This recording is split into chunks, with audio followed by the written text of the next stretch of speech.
have a pot on the fire and you put some wax in it. And when it's melted at the right temperature, not too hot, not too cool, you can dip your chanting in it. And this container will fill up and it starts flowing out of this. Oh, so you drip wax with this tool? What? Oh shit, this is like a... You can write on fabric. Oh. And whenever there is white, there was wax. And you peel it off after, or? No. What do you do? You do it in a bath of color. Okay. You dip it in a green bath and you take it out. And then you let it dry. And then you put it in a bath with soap and stuff, chemical, whatever. And you take it out and all the wax is gone. Oh, wow. And then you get this fabric. Oh, wow. You could do this on a t-shirt, for example. Yeah. Wow. It could also be, Wow. like this. That's really nice. You could drip the wax.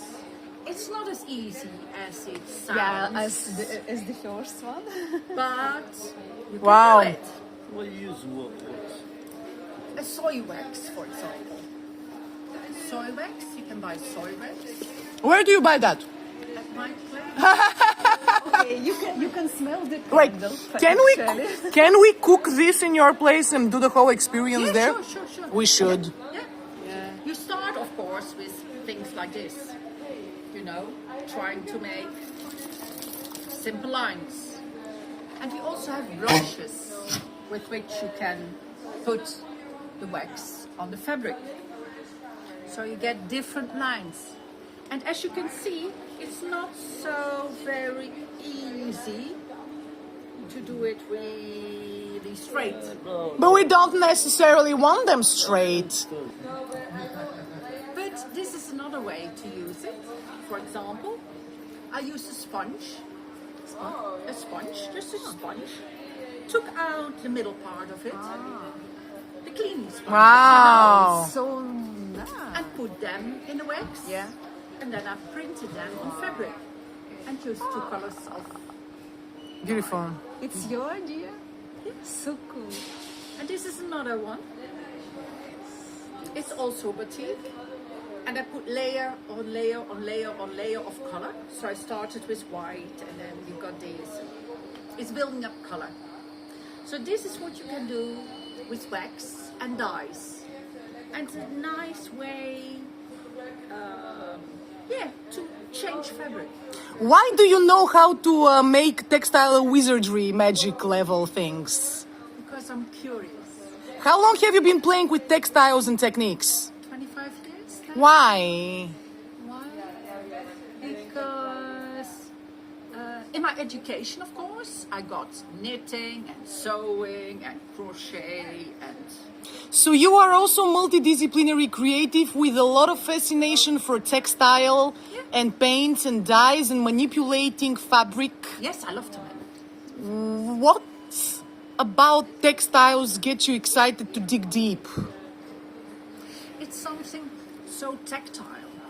You have it on your body every day, everywhere. So it's your wrapper, it's your package, it's how you show up in society. And then it's your canvas. And once you know how to play with your canvas, you can tell whatever story you want. And everybody, that's what I love to teach. Everybody can do this. They all have it at home. You don't need a lot of stuff. It's easy.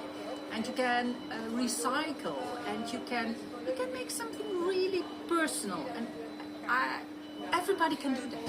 Everybody. You are somebody who translates complex techniques for manipulating fabric into approachable, playful experiences for beginners to lower the stress and remove the intimidation from techniques that then, once they get comfortable with, can liberate them to go all kinds of crazy. I think I can give people the trust and show them that they can do everything. You unleash creative minds to level up their skill, and you teach them basics to really reimagining textiles as next level creative canvases. But what I like so much about this is I can make them do the first step. The first step, taking it, making a first line.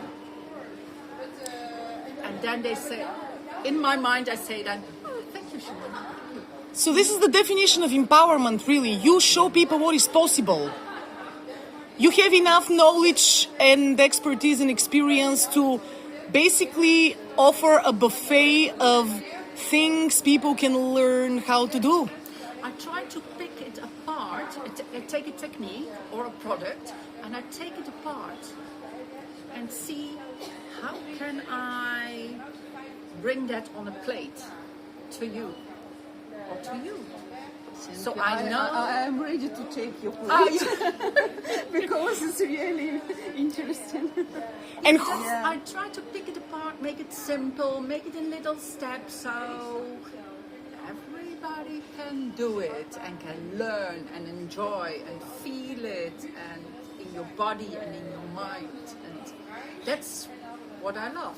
And you're Janine, you're Dutch, and you have been traveling around Europe for some time now, showcasing your work. Tell me about that experience. Well, the Netherlands is just a small country.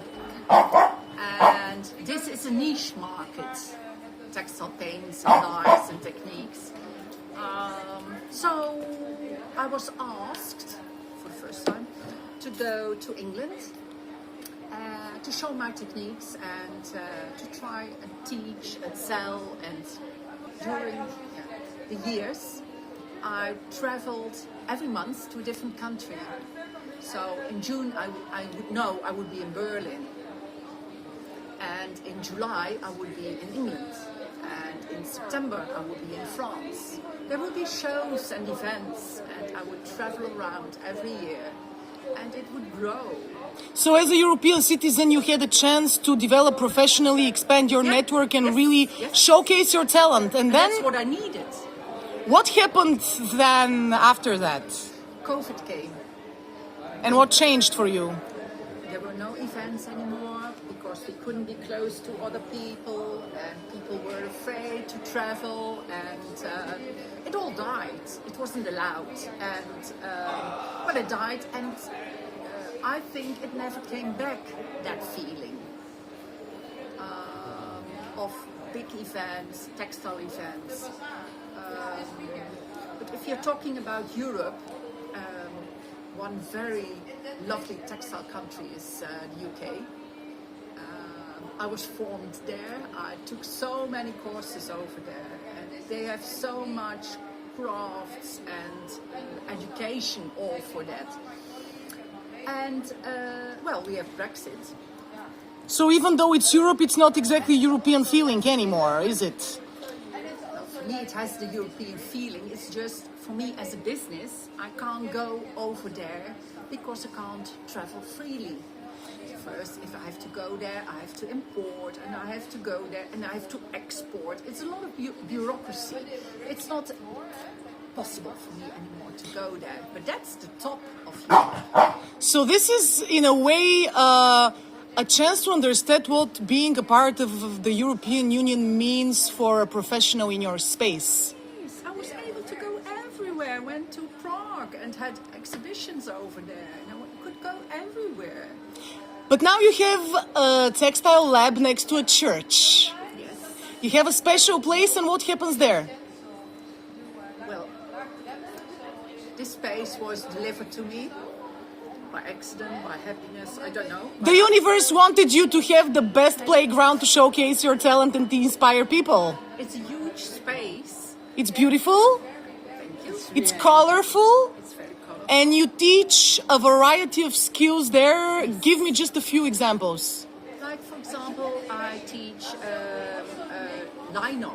lino cutting, or I teach batik, or I teach stenciling, or screen printing, or breakdown. There's so many techniques that are possible for interested people. And you're excited to join us as an expert and help people learn how to give new life to discarded wedding dresses and turn them into futuristic installations, a part of the future parade. I would like to tell about, I have this huge space and I'm so happy with it. And then Michelle came along and she told me about a project for the Ukrainian people, that they were making a project for peace, for The Hague, for the big conference this week. And I said, yeah, please, of course you can come, of course. And the first time about 6 people came. And then the next time 40 people came. And they were all there in my space. And I was so happy to be able to share that with everybody. I couldn't talk to the people because even if they speak Dutch, they are not so open. They're not so what? Open. They're not so open to do that. But then they started singing. One lady started singing, another lady started singing. And I was there, and it was all in my space. And it was so amazing. I hope I can get more of those events. So this is what happens. This is what happens when you hold space for magic to just take place. People just make the magic. Well, thank you for being a featured creative on the 3rd Creative Connection session. And I cannot wait to go down the rabbit hole of the Textile Lab 040. I'll see you again. Thank you.